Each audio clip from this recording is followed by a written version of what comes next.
Bonjour et merci de continuer à me suivre en vidéo.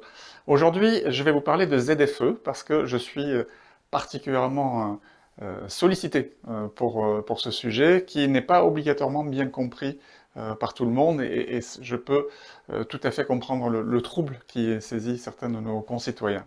La ZFE a été inventée, instituée en fait par la loi LOM, Loi d'orientation des mobilités, qui date de décembre 2019. Et dans son article 85, cette loi dit que dans toutes les grandes villes, dans tous les endroits où il y a de la pollution atmosphérique liée à la circulation automobile, et c'est extrêmement important ce terme de circulation automobile, parce qu'on ne met pas de ZFE pour des endroits où il y a des usines, c'est pas le sujet. Le sujet là, c'est vraiment les mobilités et c'est la circulation automobile.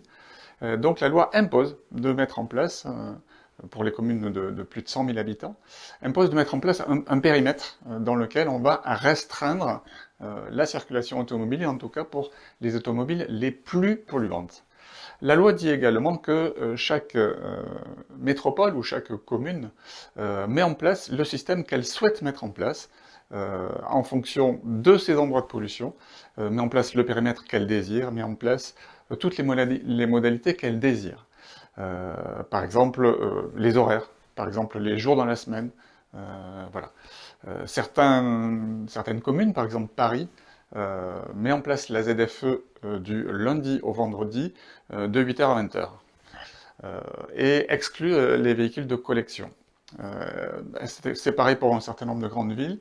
Strasbourg fait quelque chose d'un peu plus innovant, c'est mis en place un pass ZFE, c'est-à-dire il permet à un certain nombre de particuliers ou d'entreprises ou d'artisans de pouvoir accéder à la ZFE alors qu'elle a un véhicule qui n'est pas autorisé, dans un délai de maximum de 48 heures, selon des modalités à définir par une concertation qu'ils sont en train d'ouvrir. Voilà.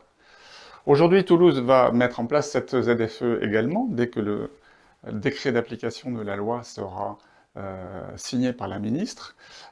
Toulouse, aujourd'hui, tel que le projet est présenté, présente un très large périmètre et ne présente pas de dérogation en termes d'horaire ou en termes de jours de circulation. Voilà.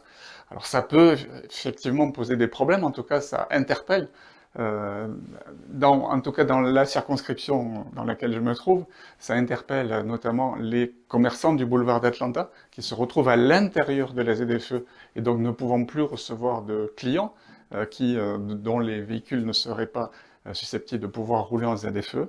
Ça interpelle également des habitants comme les habitants des Isards, par exemple, qui pourraient ne pas avoir les moyens de changer de véhicule, ou éventuellement les habitants à l'extérieur de Toulouse Métropole qui pourraient se retrouver dans la même situation. Voilà.